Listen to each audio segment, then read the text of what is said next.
Hi all, thank you for coming. I'm going to present you a model of cell differentiation.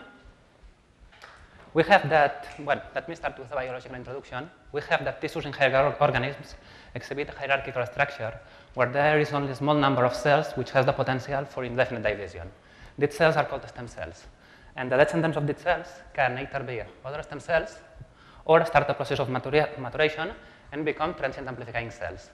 These cells undergo a process of maturation, and after a few generations, their descendants are fully differentiated cells, which are unable to divide and can only do a specific task and die. And these mature cells control in some way the reproduction rate of the stem cells.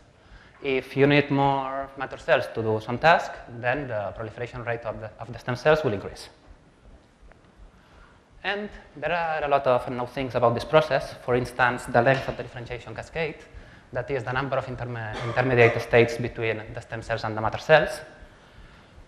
And another unknown thing is what happens when there is a symmetric division in the stem cells compartment. That is it's commonly believed that in healthy tissues, the reproduction of the stem cells is asymmetric. That is, a descendant of a stem cell is one stem cell and one differentiated cell. And here I'll show you how the tissues are protected against mutations which lead the stem cells to symmetric division. To do this, I'll present you a symmetric division model using a master equation where the different populations will be the different type of cells, and the reactions will be the proliferation, the differentiation, and the death of the cells. And here I have plotted a Gillespie simulation of our system.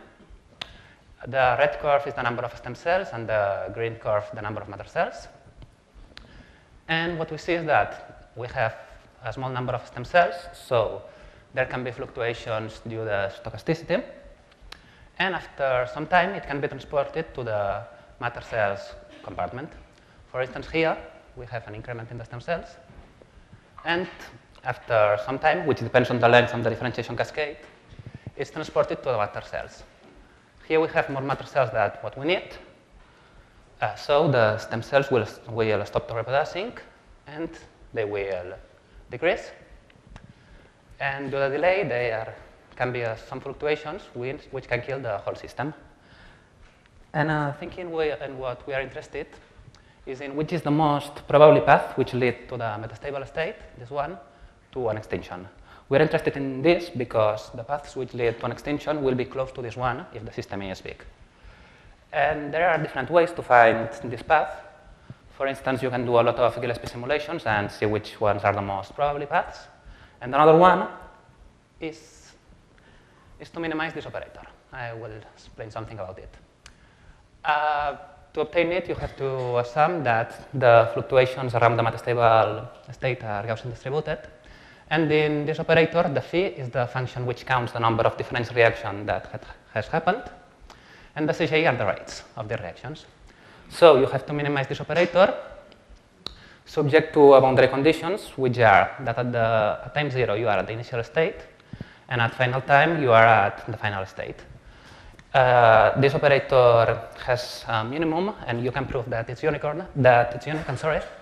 And if we apply this to our problem, we find this curve, which is the most probably to kill the system. We see that the oscillations are increasing and increasing, and finally the whole system is killed. Well, there are other ways to find it, but I just want to show you this one. And that's all. Thank you for your attention.